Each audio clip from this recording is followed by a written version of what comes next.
ಚಿಕ್ಕಮಗಳೂರು ಜಿಲ್ಲೆಯ ಕಳಸಾ ತಾಲೂಕಿನ ಸಂಸೆ ಗ್ರಾಮ ಪಂಚಾಯತಿ ವ್ಯಾಪ್ತಿಗೆ ಬರುವ ನೇತ್ರಾವತಿ ಗುತ್ಯಡ್ಕ ಗ್ರಾಮಕ್ಕೆ ನಾನು ಇವತ್ತು ಬಂದಿದ್ದೇನೆ. ಯಾಕಂದ್ರೆ ಹಲವಾರು ದಿನಗಳಿಂದ ಒಂದು ಗೊಂದಲ ಸೃಷ್ಟಿ ಕೂಡ ಆಗಿತ್ತು. ಈ ನೇತ್ರಾವತಿ ಪೀಕಿಗೆ ಹೋಗುವ ಆನ್ಲೈನ್ ಬುಕ್ಕಿಂಗ್ಗಳ ಒಂದು ವಿರೋಧ ಕೂಡ ಇಲ್ಲಿನ ಹೋಮ್ ಸ್ಟೇಗಳು ಸ್ವಲ್ಪ ಆರೋಪ ಕೂಡ ಮಾಡ್ತಾ ಇದ್ದಾರೆ. ಇದರಲ್ಲಿ ದೊಡ್ಡ ಹಗರಣ ನಡೀತಾ ಇದೆ ಆನ್ಲೈನ್ ಬುಕ್ಕಿಂಗ್ ಅಲ್ಲಿ. ನಮ್ಮ ಈ ಭಾಗದ ಜನರಿಗೆ ಆನ್ಲೈನ್ ಮುಖಾಂತರ ಯಾವುದೇ ಬುಕ್ಕಿಂಗ್ ಕೂಡ ಆಗ್ತಾ ಇಲ್ಲ.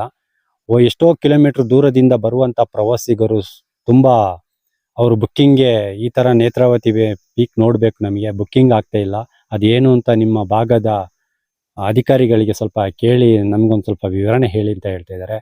ಇಲ್ಲಿನ ಕೆಲವೊಂದು ಪ್ರವಾಸಿಗರು ಬಂದ ಸಂದರ್ಭದಲ್ಲಿ ಕೂಡ ಇಲ್ಲೊಂದು ಗೊಂದಲ ಸೃಷ್ಟಿಯಾಗಿದೆ. ಇಲ್ಲಿ ಸಂಸೆ ಭಾಗದಿಂದ ಜೀಪುಗಳ ಚಾಲಕರು ಕೂಡ ಇಲ್ಲಿಂದ ಅಂದ್ರೆ ಗಡಿ ಭಾಗದಲ್ಲಿ ಇದು ನಮ್ಮ ಸಂಸೆ ನೇತ್ರಾವತಿ ಹೋಗುವ ಒಂದು ಗಡಿ ಭಾಗ ಇದೆ, ಬೆಳ್ತಂಗಡಿ ಕ್ಷೇತ್ರ ಬರುತ್ತೆ. ಆ ಕ್ಷೇತ್ರದ ತನಕ ಮಾತ್ರ ನಿಮ್ಮ ಗಾಡಿಗಳನ್ನು ಬರಬೇಕು, ಅಲ್ಲಿಂದ ನಮ್ಮ ಈ ಭಾಗಕ್ಕೆ ಯಾವುದೇ ಗಾಡಿ ಬರಬಾರ್ದಂತೇಳಿ ಇಲ್ಲಿ ಸ್ಥಳೀಯರು ಕೂಡ ಆರೋಪ ಮಾಡ್ತಾ ಇದ್ದಾರೆ. ಹಾಗಾಗಿ ಇವತ್ತು ಕೂಡ ನಮ್ಮ ಮಾಧ್ಯಮದ ಮುಖಾಂತರ ಅವರು ಕೂಡ ಮನವಿ ಮಾಡ್ಕೊಂಡಿದ್ದಾರೆ. ಪ್ರತಿ ಸಲ ರೋಡ್ ರಸ್ತೆ ಎಲ್ಲ ರೆಡಿ ಮಾಡೋತ್ತಿಗೆ ನಾವು ಕೆಲವೊಂದು ಅಂದ್ರೆ ಅಮೌಂಟನ್ನು ಹೊಂದಿಸಿ ನಾವು ಕೊಡ್ತಾ ಇದ್ದೀವಿ, ರಸ್ತೆಗಳನ್ನು ನಾವೇ ರೆಡಿ ಮಾಡ್ತಾ ಇದ್ದೀವಿ. ಪ್ರತಿಯೊಂದಕ್ಕೂ ನಾವು ಈ ತರ ಸಹಕಾರ ಮಾಡ್ತಾನೆ ಬಂದಿದ್ದೀವಿ. ಈ ವರ್ಷದಲ್ಲಿ 1ನೇ ತಾರೀಕು ಅಂದ್ರೆ ಇವತ್ತಿನಿಂದ ಚಾರಣಕ್ಕೆ ಹೋಗಕ್ಕೆ ಅನುಮತಿ ಕೂಡ ನೀಡಿದೆ ಸರ್ಕಾರ. ಅದೇ ರೀತಿ ಇದರಲ್ಲಿ ಸ್ವಲ್ಪ ಅನೇಕ ಗೊಂದಲಗಳು ಕೂಡ ಈ ಭಾಗದಲ್ಲಿ ಸೃಷ್ಟಿ ಆಗ್ತಾನೆ ಇದ್ದಾವೆ. ಒಂದು ಭಾಗದಲ್ಲಿ ರಸ್ತೆ ಸರಿ ಇಲ್ಲ ಅಂತ ಹೇಳಿ ಇಲ್ಲಿನ ಗ್ರಾಮಸ್ಥರು ವಾಹನಗಳನ್ನು ಕೂಡ ಬಿಡ್ತಾ ಇಲ್ಲ. ಅವರು ಇಲ್ಲಿನ ಹೋಮ್ ಸ್ಟೇಗಳ ಒಂದು ವೆಹಿಕಲ್ಗಳನ್ನು ಮಾತ್ರ ಬಿಡ್ತಾ ಇದ್ದಾರೆ. ನಮ್ಮ ಸಂಸೆ ಭಾಗದ ಮತ್ತೆ ಬಾಲ್ಗಲ್ ಭಾಗದ ಗಾಡಿಗಳನ್ನು ಯಾವುದು ಬಿಡ್ತಾ ಇಲ್ಲ ಹಾಗಂತೇಳಿ ಅವರು ಆರೋಪ ಕೂಡ ಮಾಡ್ತಾ ಇದ್ದಾರೆ. ದಯವಿಟ್ಟು ಇದಕ್ಕೆ ಸಂಬಂಧಪಟ್ಟ ಅಧಿಕಾರಿಗಳು ಕೂಡ ಇದನ್ನು ಪರಿಶೀಲಿಸಿ ಮತ್ತೆ ಈ ಬುಕ್ಕಿಂಗ್ಗಳ ಬಗ್ಗೆ ಸ್ವಲ್ಪ ಆರೋಪ ಏನಿದೆ ಅದನ್ನು ಕೂಡಲೇ ತನಿಖೆ ಮಾಡಬೇಕಂತ ಕೂಡ ಅವರು ಇಲ್ಲಿನ ಸಂಸೆ ಭಾಗದ ಗ್ರಾಮದ ಜನರು ಕೂಡ ಆಗ್ರಹಿಸ್ತಿದ್ದಾರೆ. ದಯವಿಟ್ಟು ಇದನ್ನು ಕೂಡಲೇ ತನಿಖೆ ಮಾಡಿ ಇದರಲ್ಲಿ ಯಾರ್ಯಾರು ತಪ್ಪಿಸ್ತಾರಿದ್ದಾರೆ ಅವ್ರ ಬಗ್ಗೆ ಸೂಕ್ತ ಕ್ರಮ ತಗೊಳ್ಳಿ ಅಂತ ಹೇಳ್ತಾ, ಇವತ್ತು ಕೆಲವೊಂದು ಅಂದ್ರೆ ಈ ಭಾಗದ ಬಾಲ್ಗಲ್ ಭಾಗದಲ್ಲಿ ಕೆಲವೊಂದು ಅಂದ್ರೆ ಕುದುರೆಮುಖ ಪೀಕಿಗಾಗಲೇ ಯಾವುದೇ ತೊಂದರೆ ಇಲ್ಲ, ಬಟ್ ನೇತ್ರಾವತಿಗೆ ತುಂಬಾ ತೊಂದರೆ ಆಗ್ತಾ ಇದೆ ಅಂತೇಳಿ ಇಲ್ಲಿನ ಪ್ರವಾಸಿಗರ ಹತ್ರ ಒಂದು ಮಾಹಿತಿ ಕೇಳಿದಾಗ ಅವರು ಹೇಳ್ತಾ ಇದ್ದಾರೆ. ಬುಕ್ಕಿಂಗ್ ಇಲ್ಲಿ ಬಂದು ನಾವು ಕೆಲವೊಂದು ಬುಕ್ಕಿಂಗ್ ಆಗಿದೆ, ಕೆಲವರಿಗೆ ನಮಗೆ ಈಗ ಅಷ್ಟು ದೂರದಿಂದ 500 ಕಿಲೋಮೀಟರ್ ದೂರದಿಂದ ಬಂದಿದ್ದೇವೆ, ಯಾವುದೇ ರೀತಿ ಬುಕ್ಕಿಂಗ್ ಕೂಡ ಆಗ್ತಿಲ್ಲ, ದಯವಿಟ್ಟು ನಮಗೆ ನಾವು ಬೇಕಾದ್ರೆ ಲೆಟರಲ್ಲಿ ಬರೆದು ಕೊಡ್ತೀವಿ, ನಮಗೆ ಒಂದು ಅವಕಾಶ ಕೊಡಿ ಅಂತ ಕೇಳ್ತಾ ಇದ್ರಂತೆ. ಆದ್ರೂ ಇಲ್ಲಿನ ಅಧಿಕಾರಿಗಳು ಬಿಡ್ತಾ ಇಲ್ಲ ಅಂದ್ರೆ ಕಾರಣ ಉಂಟು. ಎಷ್ಟು ಟಿಕೆಟ್ ಬುಕ್ಕಿಂಗ್ ಆಗಿದೆ ಅಷ್ಟು ಮಾತ್ರ ನಾವು ಮೊದಲು ಬಿಡ್ತಾ ಇದ್ವಿ, ಈಗ ಬಿಡ್ತಾ ಇಲ್ಲ ಅಂತ ಕೂಡ ಒಂದು ಮಾಹಿತಿ ಬಂತು. ಇವತ್ತು ನಾನು ಆ ಭಾಗಕ್ಕೆ ಹೋಗಿದ್ದೆ. ಅಲ್ಲಿ ಆ ಭಾಗದಲ್ಲಿ ಅಂದ್ರೆ ವಿಡಿಯೋ ಮಾಡೋ ಟೈಮಲ್ಲೂ ಕೂಡ ಪ್ರವಾಸಕ್ಕೆ ಹೋಗಿದವರು ಎಲ್ಲ ಹಿಂತಿರುಗಿ ಬರ್ತಾ ಇದ್ರು. ಅವ್ರ ಹತ್ರನೂ ಕೂಡ ಮಾಹಿತಿ ತಗೊಂಡಿದ್ವಿ. ಇಲ್ಲ ಕೆಲವರು ನಮ್ಮ ಭಾಗದವರಿಗೆ ಟಿಕೆಟ್ ಬುಕ್ ಆಗಿಲ್ಲ, ಹಾಗಾಗಿ ಇಲ್ಲೇ ಕೂತಿದ್ದಾರೆ, ನೀವೇ ನೋಡ್ಬೋದು ನೋಡಿ, ಇಲ್ಲೇ ಕೆಲವರಿಗೆ ಆಗಿದೆ ಹಾಗಾಗಿ ನಾವು ಬಿಟ್ಟಿಲ್ಲ, ಬಟ್ ಅವರು ಇಲ್ಲೇ ಕೂತಿದ್ದಾರೆ, ನಾವು ಮಾತ್ರ ಹೋಗಿದ್ದೀವಿ ಅಂತ ಮಾಹಿತಿ ಕೂಡ ಕೊಟ್ಟರು. ಯಾಕಂತ ಹೇಳಿದ್ರೆ ಅಲ್ಲಿ ಕೂಡ CCTV ಕೂಡ ಇಟ್ಟಿದ್ದಾರೆ. ಮೊದಲೆಲ್ಲ ನಡೀತಾ ಇತ್ತು ಆ ತರ ಹಗರಣ, 300 ಜನಕ್ಕಿಂತ ಮೇಲೆ ಬಿಡ್ತಾ ಇದ್ರು, ಈಗ ಬಿಡ್ತಾ ಇಲ್ಲ. ಯಾಕಂದ್ರೆ ಕೆಲವೊಂದು ಕಡೆ ಈ ಚಿರತೆ ದಾಳಿ, ಪ್ರಾಣಿಗಳ ಹಾವಳಿ ಸ್ವಲ್ಪ ಜಾಸ್ತಿ ಇರುತ್ತೆ, ಹಾಗಾಗಿ ಇದು ಮುನ್ನೆಚ್ಚರಿಕೆಯಾಗಿ ಎಷ್ಟು ಜನ ಮಾಡಿದಾರೆ ಅಷ್ಟು ಜನಕ್ಕೆ ಮಾತ್ರ ಅವಕಾಶ ಕೊಟ್ಟಿದ್ದೀವಿ ಅಂತ ಕೂಡ ಹೇಳ್ತಾ ಇದ್ದಾರೆ.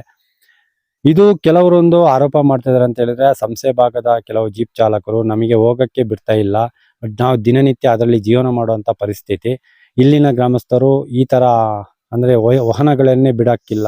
ನಾವು ಏನ್ ಮಾಡ್ತೀವಿ ಅಂತ ಹೇಳಿದ್ರೆ, ಈಗ ಒಂದು ಹೊರಗಡೆಯಿಂದ ಬಂದವರಿಗೆ ನಾವೊಂದು ಪ್ಯಾಕೇಜ್ ತರ ಮಾಡಿರ್ತೀವಿ, ನಾವೇ ಕರ್ಕೊಂಡ್ ಬಂದ್ಬಿಡ್ತೀವಿ. ಇಲ್ಲಿ ಬರೋತ್ತಿಗೆ ಬಾರ್ಡರ್ ತನಕ ನಾವು ಬಿಡ್ಬೇಕು, ಬಾರ್ಡ್ರಿಂದ ಅವ್ರು ತಗೊಂಡ್ ಹೋಗ್ತಾರೆ, 2 ಬಾಡಿಗೆ ಕೊಡ್ಲಿಕ್ಕೆ ನಮಗೆ ಆಗಲ್ಲ ಅಂತ ಹೇಳಿ ಪ್ರವಾಸಿಗರು ಕೂಡ ಈ ಯಾರು ಜೀಪ್ ಚಾಲಕರಿದ್ದಾರೆ ಅವರಿಗೆ ಸ್ವಲ್ಪ ಹೇಳ್ತಾ ಇದ್ದಾರೆ, ನಾವು ಇದಕ್ಕೆಲ್ಲ ನಾವು ಎಕ್ಸ್ಟ್ರಾ ಮನಿ ನಾವು ಪೇ ಮಾಡೋದಿಲ್ಲ ಅಂತ ಹೇಳಿ. ಬಟ್ ಈ ತರ ನಿಮ್ಮ ಕಳಸ ಭಾಗದಲ್ಲಿ ಈ ತರ ಸಮಸ್ಯೆಗಳಿದ್ದಾವೆ, ನೀವು ಅದನ್ನ ಯಾಕೆ ಸರಿ ಮಾಡ್ಕೊಳ್ತಾ ಇಲ್ಲ ಅಂತ ಹೇಳಿ ಪಾಪ ಅವರು ಕೂಡ ನಮ್ಮ ಪ್ರವಾಸಕ್ಕೆ ಬಂದವರು ಕೂಡ ಬೇಜಾರು ವ್ಯಕ್ತಪಡಿಸಿದ್ದಾರೆ. ನಾವು ಸ್ವರ್ಗ ನೋಡಕ್ ಬರ್ತೀವಿ, ಇಲ್ಲಿ ನಿಮ್ಮನ್ನು ನರಕ ನೋಡೋ ತರ ಮಾಡ್ತೀರಾ ನೀವುಗಳೆಲ್ಲ ಅಂತ ಹೇಳ್ತಾ ಇವತ್ತು ಕೂಡ ನಮ್ಮ ಜೊತೆ ಪ್ರವಾಸಿಗರು ಕೂಡ ಮಾತಾಡಿದ್ದಾರೆ. ಆ ವಿಡಿಯೋನು ಕೂಡ ನಾನು ನಿಮ್ ಜೊತೆ ನಮ್ಮ ಚಾನಲ್ ಮುಖಾಂತರ ನಾನು ನಿಮಗೆ ತೋರಿಸ್ತೀನಿ. ನಮಗೆ ತುಂಬಾ ಬೇಜಾರಾಗುತ್ತೆ, ಯಾಕಂದ್ರೆ ಆ ಗಡಿ ಭಾಗದಿಂದ ಆ ಮೇಲ್ಗಡೆ ಫಾರೆಸ್ಟ್ ಏನು ಟಿಕೆಟ್ ಕೌಂಟರ್ ಇದೆ ಅಲ್ಲಿ ತನಕ 6-7 ಕಿಲೋಮೀಟರ್ ಆಗುತ್ತೆ. ರೋಡ್ ತುಂಬಾ ಹದಗೆಟ್ಟೋಗಿದೆ. ಇದರಲ್ಲಿ ಬರ್ಬೇಕಂತ ಹೇಳಿದ್ರೆ ಪಾಪ ಟ್ರೆಕ್ಕಿಂಗ್ ಮಾಡ್ಲಿಕ್ಕೆ ತುಂಬಾ ಕಷ್ಟನೇ ಇದೆ. ದಯವಿಟ್ಟು ಯಾಕಂದ್ರೆ ಇದಕ್ಕೊಂದು ಅವಕಾಶ ಮಾಡಿಕೊಡಿ. ಇಲ್ಲ ಅಂದ್ರೆ ಇಲ್ಲಿ ಸ್ಥಳೀಯರು ಏನ್ ಹೇಳ್ತಾ ಇದಾರೆ ಅಂತೇಳಿ, ಇಲ್ಲ ಒಂದು ನೇತ್ರಾವತಿ ಪೀಕ್ ನಮಗೆ ಸರಿಯಾದ ಒಂದು 2 ಮಾರ್ಗ ಇದೆ. ಒಂದು ಬಂಗಾರ ಬಳಿಗೆ, ಮತ್ತೊಂದು ಮುಳ್ಳೋಡಿಯಾಗಿ ಬರ್ಲಿಕ್ಕೆ ಒಂದು ಅವಕಾಶ ಕೂಡ ಇದಾವೆ. ಅಲ್ಲಿಂದ ನಮಗೆ ವ್ಯವಸ್ಥೆ ಮಾಡಿಕೊಡಿ. ಇಲ್ಲ ನಮಗೆ ಇಲ್ಲೇ ಮಾಡ್ಕೊಡ್ತೀವಿ ಅಂತ ಹೇಳಿದ್ರೆ ಮಾಡ್ಕೊಡ್ಲಿ. ಇಲ್ಲ ಅಂದ್ರೆ ಇದನ್ನ ಸ್ಥಗಿತಗೊಳಿಸಿ, ಅಂದ್ರೆ ಬಂದೇ ಮಾಡ್ಲಿ, ಯಾರು ಹೋಗುದೇ ಬೇಡ. ಮತ್ತೊಂದು ಅಂದ್ರೆ ಗೊಂದಲಕ್ಕೆ ಕಾರಣ ಆಗ್ತಾರೆ. ಏನಾದ್ರು ಪ್ರವಾಸಿಗರು ಬಂದಾಗ ಏನಾದ್ರು ಸಂದರ್ಭದಲ್ಲಿ ಏನಾದ್ರು ಸಾವು ಏನಾದ್ರು ನಡೀತು ಅಂತ ಹೇಳಿದ್ರೆ ಅವಾಗ ಯಾರು ಬರ್ತಾರೆ, ಯಾರು ಹೊಣೆಗಾರರಾಗ್ತಾರೆ ಅಂತ ಹೇಳಿ ಕೂಡ ಆರೋಪ ಮಾಡ್ತಾ ಇದ್ದಾರೆ. ನೋಡುವ, ಇನ್ನು ಬನ್ನಿ, ಇನ್ನು ಕೆಲವರು ನಮ್ಮ ಜೊತೆ ಇದ್ದಾರೆ. ಅವ್ರ ಹತ್ರ ಅವರ ಅನಿಸಿಕೆ ಕೇಳೋಣ. ಜೀಪ್ ಚಾಲಕರು ಇದ್ದಾರೆ, ಮತ್ತೆ ಗ್ರಾಮ ಸಂಬಂಧಪಟ್ಟ ಜೀಪ್ ಚಾಲಕರ ಅಧ್ಯಕ್ಷರು ಮತ್ತೆ ಈ ಗ್ರಾಮದ ಜನರು ಕೂಡ ಇದ್ದಾರೆ. ಬನ್ನಿ ಅವ್ರ ಹತ್ರ ಕೇಳೋಣ ಯಾವ ತರ ಎಲ್ಲ ನಡೀತಾ ಇದೆ ಅಂತ ಹೇಳಿ. ಯಾವ ಊರಿಂದ ನೀವು? ಸರ್ ನಾವು ಕೊಪ್ಪಳದಿಂದ. ಈಗ ಇಲ್ಲಿ ಎಲ್ಲಿಗೆ ಬಂದಿದೆ ಸರ್? ನೇತ್ರಾವತಿ ಟ್ರೆಕ್ಕಿಂಗ್. ಈಗ ನೀವು ಬುಕ್ಕಿಂಗ್ ಎಲ್ಲ ಆಗಿದೆ ಸರ್? ಸರ್ ನಮ್ದು ಆನ್ಲೈನ್ ಬುಕಿಂಗ್ ತೋರಿಸಿದ್ದು 1 ವೀಕ್ ಬ್ಯಾಕ್ ನಾವು ಬುಕ್ ಮಾಡ್ತಾ ಇದೀವಿ. ಬುಕ್ ಮಾಡಿದ್ವಿ, ಒಂದು 6 ಜನದ ಬುಕ್ ಆಗಿದೆ. ಟೋಟಲ್ 10 ಜನ ಬಂದಿದ್ದೀವಿ. ಇನ್ನೂ 4 ಜನದ ಆಗಿಲ್ಲ. ನಾವು ಅಲ್ಲಿ ಅದು ಫೀಸ್ ಕೊಟ್ಟು ಹೋಗ್ಬೇಕಂತ ಹೋಗಿದ್ವಿ. ಅವರು ಬಿಡಲ್ಲ ಅಂತ ಹೇಳಿದ್ರು. ಗಾಡಿ ವ್ಯವಸ್ಥೆ ಇಲ್ಲ, ಏನಿಲ್ಲ. ಕೇಳಿದ್ವಿ ನಾವು, ಅಮೌಂಟ್ ಕೊಡ್ತೀವಿ ತಗೊಳ್ಳಿ ಅಂತ. ಆಗಲ್ಲ ಅಂದ್ರೆ ಲೆಟರ್ ಬರ್ದು ಕೊಡ್ತೀವಿ ಬಿಡಿ ಅಂತ ಹೇಳಿದ್ವಿ. ಅದಕ್ಕೆ ಆಗಲ್ಲ ಅಂದ್ರು. ನಮ್ ಟಿಟಿ ಗಾಡಿ ಬರಲ್ಲ, ಸಂಸ್ಥೆಯಿಂದ ನಡ್ಕೊಂಡು ಹೋಗಿದ್ದೀವಿ. ವಾಪಸ್ ನಡ್ಕೊಂಡು ಅಲ್ಲೂ. ಅಂದ್ರೆ ಇಲ್ಲಿ ಈಗ ಸ್ಥಳೀಯರದೊಂದು ಜೀಪ್ಗಳೆಲ್ಲ ಇತ್ತು, ಅದನ್ನು ಬಿಡ್ತಾ ಇಲ್ಲ ಅಂತ. ಅವರು ಬಿಡ್ತಿಲ್ಲ. 1-2 ಜೀಪ್ ಕೇಳಿದ್ರೆ ಅವ್ರು ಏನೋ ಸ್ಟ್ರೈಕ್ ಮಾಡ್ತಾ ಇದಾರೆ. ಜೀಪ್ ಎಲ್ಲ ಹೋಗಲ್ಲ, ಆಟೋಕ್ ಹೋಗಿ ಅಂತ ಹೇಳಿದ್ರು. ಆಟೋದವ್ರು 800 ಕೊಡಿ, 1000 ಕೊಡಿ ಅಂತ.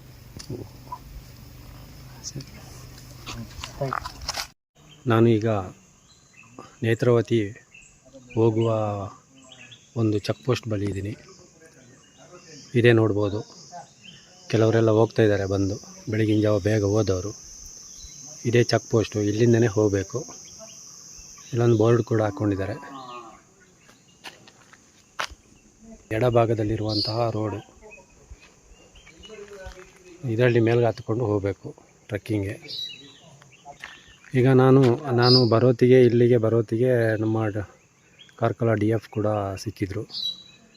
ಅವ್ರ ಹತ್ರ ಮಾಹಿತಿ ಕೇಳಿದಾಗ ನಮಗೆ ಯಾವುದು ಮಾಹಿತಿ ಬಂದಿಲ್ಲ. 300 ಜನ ಏನು ಆನ್ಲೈನಲ್ಲಿ ಬುಕ್ ಮಾಡ್ತಾರೆ ಅವ್ರು ಮಾತ್ರ ನಾವು ಇದು ಮಾಡ್ತೀವಿ. ಯಾಕಂದರೆ ಹೈಯೆಸ್ಟ್ ಪ್ರಚಾರದಲ್ಲಿರೋದು ನೇತ್ರಾವತಿ. ಹಾಗಾಗಿ ನೇತ್ರಾವತಿ ಸೋಲ್ಡ್ ಔಟ್ ಆಗುತ್ತೆ ಅಂತ ಹೇಳಿದ್ದಾರೆ. ನೋಡೋಣ, ಹೆಚ್ಚಿನ ಮಾಹಿತಿ ಇಲ್ಲಿ ಸ್ಥಳೀಯರು ಕೂಡ ಸಿಗ್ತಾರೆ. ಮತ್ತು ನಾವು ಅಲ್ಲಿ ಸಂಸೆ ಭಾಗಕ್ಕೆ ಹೋಗಿ ಅಲ್ಲೂ ಕೂಡ ಮಾಹಿತಿ ತಗೊಳ್ಳೋಣ. ಸರಿಗ ಈಗ ನೇತ್ರಾವತಿ ಅಂದರೆ ಸಂಸೆ ಭಾಗದ ಒಂದು ಚಾರಣಕ್ಕೆ ಹೋಗೋಕ್ಕೆ ಕೆಲವೊಂದು ಆರೋಪಗಳು ಕೂಡ ಬರ್ತಾ ಇದ್ದಾವೆ. ಯಾವ ಕಾರಣಕ್ಕೋಸ್ಕರ ಆರೋಪಗಳು? ಪ್ರತಿ ವರ್ಷವೂ ಆರೋಪಗಳು ನಡೀತಾನೆ ಇರ್ತವೆ. ಇದರಿಂದ ಟೂರಿಸ್ಟ್ನವರಿಗೆ ತುಂಬ ನೋವಾಗ್ತದೆ ಮನಸ್ಸಿಗೆ. ಬಹಳ ದೂರದಿಂದ ಹೈದರಾಬಾದು, ಆಂಧ್ರ, ತಮಿಳುನಾಡು, ಕೇರಳ ಈ ಕಡೆಯಿಂದ ತುಂಬ ಪ್ರವಾಸಿಗರು ನಮ್ಮ ಹಸಿರು ಒಂದು ವೀಕ್ಷಣೆಗೋಸ್ಕರ ಈ ಊರಿಗೆ ಬರ್ತಾರೆ. ಆದರೆ ಇಲ್ಲಿ ಲೋಕಲ್ ಅವರಿಂದ 2 ಕಡೆಯಿಂದ ತಿಕ್ಕಾಟಗಳು. ನಮಗೆ ಬೇಕು ಅಂತೇಳಿ. ಹಾಗಾದ್ರಿಂದ ಇದರಿಂದ ಟೂರಿಸ್ಟ್ನವರಿಗೆ ಬಹಳ ಅನ್ಯಾಯ ಆಗ್ತದೆ. ಸರ್ಕಾರ ಇದರ ಬಗ್ಗೆ ಸಮಗ್ರವಾದ ತನಿಖೆಯನ್ನು ಮಾಡಬೇಕು. ತನಿಖೆ ಮಾಡಿ ಟೂರಿಸ್ಟ್ನವರಿಗೆ ಅನ್ಯಾಯ ಆಗಬಾರ್ದು. ದುಡ್ಕೊಳ್ಳೋರು ಎಷ್ಟು ಬೇಕಾದ್ರೂ ದುಡ್ಕೊಳ್ಳಿ. ಲೋಕಲ್ ಅವರು ಯಾರ್ಯಾರು ಅವರವರಿಗೆ ಈ ಶಕ್ತಿ ಉಂಟು ಅಷ್ಟು ದುಡ್ಕೊಳ್ಳಿ, ಬೇಜಾರಿಲ್ಲ.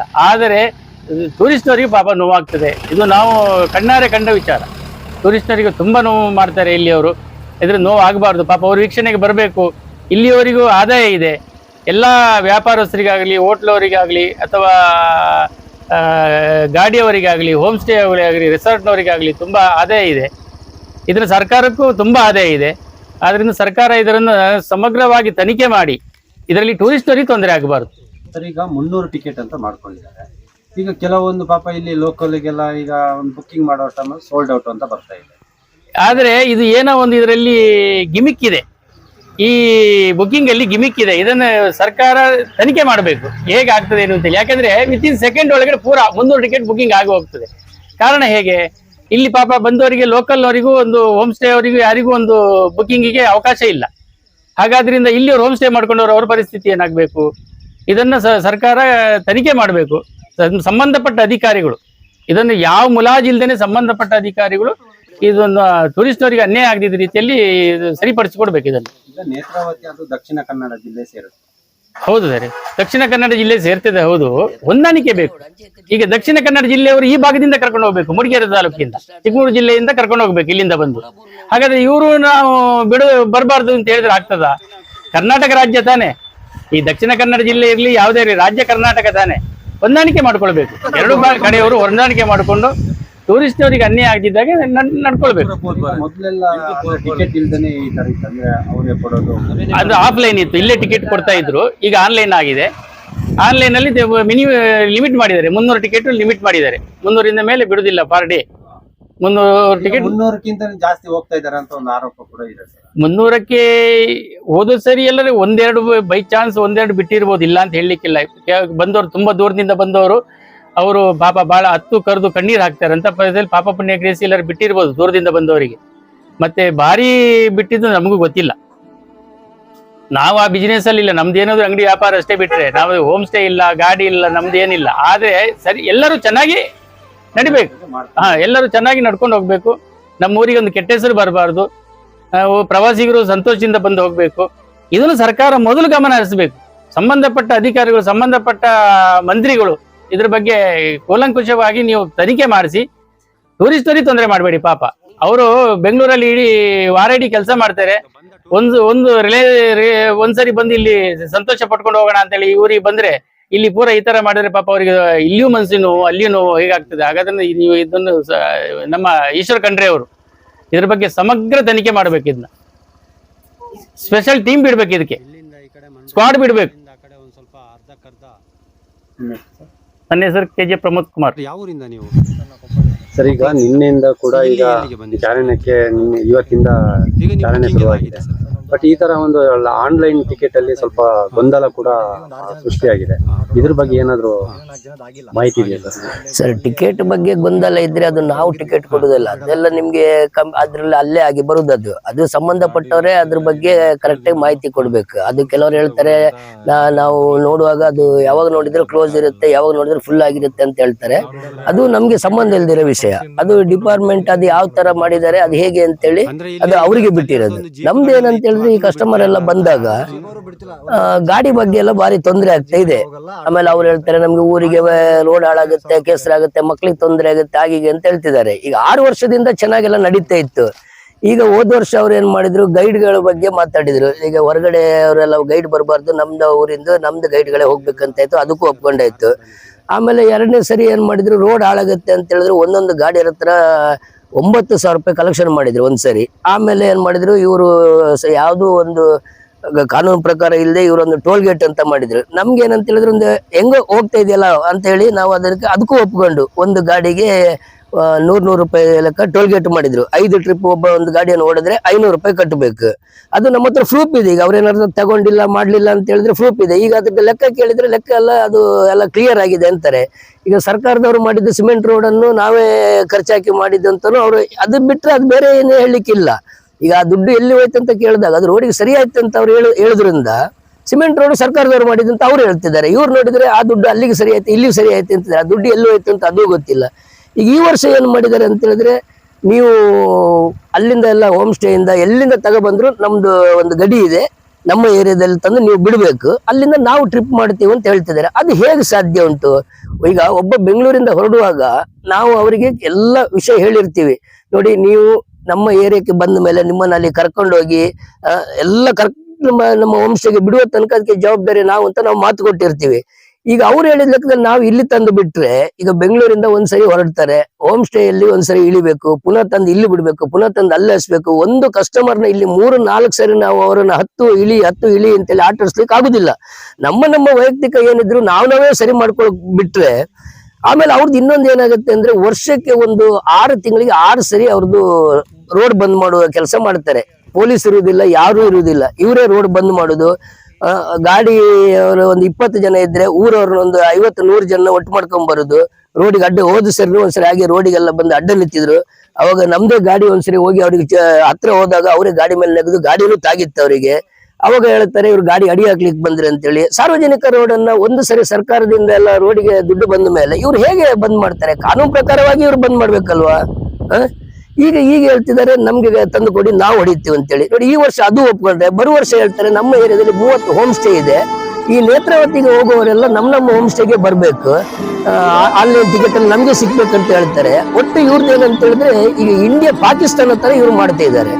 ಇದರಿಂದ ಮುಂದೆಲ್ಲ ಉಂಟಲ್ಲ ತುಂಬಾ ದೊಡ್ಡ ಗಲಾಟೆ ಅದು ಇದು ಆಗುದಕ್ಕಿಂತ ಈ ಸಾರ್ವಜನಿಕರಿಗೆ ಇಷ್ಟೆಲ್ಲ ತೊಂದರೆ ಆಗುತ್ತೆ ಅಂತ ಅಂದ್ರೆ ಈ ಟ್ರೆಕ್ಕಿಂಗ್ ಬೇಡ, ಇದನ್ನ ಕ್ಲೋಸ್ ಮಾಡಿ. ಅವಾಗ ಯಾವ್ದು ಹಾಳಾಗುದಿಲ್ಲಲ್ಲ, ಇದನ್ನ ಕ್ಲೋಸ್ ಮಾಡಿ. ಈಗ ನೇತ್ರಾವತಿಯನ್ನೇ ಕ್ಲೋಸ್ ಮಾಡಿ, ಅವಾಗ ಯಾವ ಟೆನ್ಷನ್ ಇರುದಿಲ್ಲ, ರೋಡ್ ಹಾಳಾಗುದಿಲ್ಲ. ಈಗ ಏನಾಗಿದೆ ಅಂತ ಹೇಳಿದ್ರೆ ಮದ ಬಂದಿದ್ದ ಆನೆ ತರ ಆಗಿಬಿಟ್ಟಿದ್ದಾರೆ, ಎಲ್ಲ ದುಡ್ಡು ಜಾಸ್ತಿ ಆಗಿದೆ, ಮೈನ್ ಬಂದಿರೋದು ಅದು ದೊಡ್ಡ ಸಮಸ್ಯೆ ಆಗಿದೆ. ಆದ್ರೆ ಇವ್ರ ಸ್ಥಳೀಯ ಅಂದ್ರೆ ಇಲ್ಲಿನ ಗ್ರಾಮದ ಜನರಿಂದ ಹೊರಗಡೆ ಬಂದ ಪ್ರವಾಸಿಗರಿಗೆ ತೊಂದ್ರೆ, ಅದು ಸ್ವಲ್ಪ ತೊಂದ್ರೆ ಅಲ್ಲ ಸ್ವಾಮಿ. ನಾನು ಏನ್ ಹೇಳ್ತಿದ್ದೇನೆಂದ್ರೆ ಈಗ ನಮ್ಮಲ್ಲಿ ಏನಾದ್ರು ಚರ್ಚೆ ಮಾಡ್ಲಿಕ್ಕಿದ್ರೆ 5 ತಿಂಗಳು ನಮ್ಗೆ ಅವಕಾಶ ಸಿಕ್ಕಿತ್ತು. ಯಾವಾಗ ಮಳೆಗಾಲದಲ್ಲಿ ಇದು ಕ್ಲೋಸ್ ಆಗುತ್ತೆ, ಬೇಸಿಗೆ ಬಂದಾಗ 5 ತಿಂಗಳಲ್ಲಿ ನಾವು ಏನು ಬೇಕಾದ್ರೂ ಕಾನೂನಲ್ಲಿ ಒಂದಕ್ಕಿಂತ ಮುಂದೆ ಮೇಲೆ ಆ ಕೋರ್ಟ್ ಈ ಕೋರ್ಟ್ ಇನ್ನೊಂದು ಕೋರ್ಟ್ ಮತ್ತೊಂದು ಕೋರ್ಟ್ 4 ಕೋರ್ಟ್ 5 ತಿಂಗಳಲ್ಲಿ ನಾವು ಏನು ಬೇಕಾದ್ರೂ ಮಾಡ್ಕೊಳ್ಳೋದಿತ್ತಲ್ಲ. ಇದು 1ನೇ ತಾರೀಕಿಗೆ ಟೂರಿಸ್ಟ್ ಬಂದಾಗ ಇಲ್ಲಿ ನಾವು 28ನೇ ತಾರೀಕಿಗೆ ಗಲಾಟೆ ಮಾಡ್ಲಿಕ್ಕೆ ಸ್ಟಾರ್ಟ್ ಮಾಡಿದ್ರೆ ಇದು ಯಾರಿಗೆ ತೊಂದರೆ ಮಾಡ್ಬೇಕನ್ನೋ ಉದ್ದೇಶ? ಕಸ್ಟಮರ್ಗೆ ತೊಂದರೆ ಆಗುತ್ತಾ ಇಲ್ವಾ? ಹೌದು, ಮನೆಯಲ್ಲಿ 1000 ಸುಳ್ಳು ಹೇಳಿ ಒಂದು ಆನ್ಲೈನ್ ಟಿಕೆಟ್ ಮಾಡ್ಬೇಕಂದ್ರೆ ಅದು ಅಷ್ಟು ಕಷ್ಟ ಇದೆ. ಅವ್ರಿಗೆ ಏನಂದ್ರೆ ಪಾಪ ಸಿಟಿಯಲ್ಲಿ ಕೂತು ಇಲ್ಲಿ ಸ್ವರ್ಗ ನೋಡ್ಲಿಕ್ಕೆ ಬರ್ತಾರೆ, ಇಲ್ಲಿ ನರ್ಕ ತೋರಿಸ್ತಿದೀವಿ ನಾವು ಅವರಿಗೆ. ಅವ್ರು ಬರುದು ನಮ್ಮ ಸ್ವರ್ಗ ನೋಡ್ಲಿಕ್ಕೆ, ನಾವು ಅವ್ರಿಗೆ ನರ್ಕ ತೋರಿಸ್ತಿದೀವಿ.